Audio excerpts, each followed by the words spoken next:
সাংবাদিক বন্ধুরা আছেন, বিভিন্ন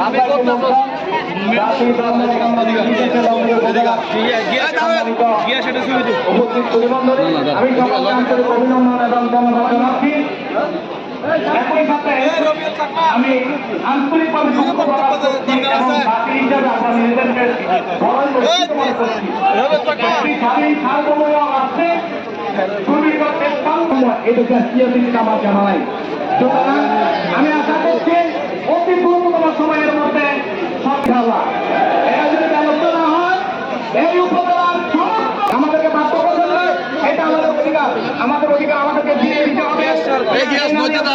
হতেই হবে, রাস্তা আমাদের হতেই হবে। সংগ্রামী উপস্থিতি, এ পর্যায়ে আমাদের সামনে বক্তব্য রাখবেন বাংলাদেশ জাতীয়তাবাদী দল বিএনপির সম্মানিত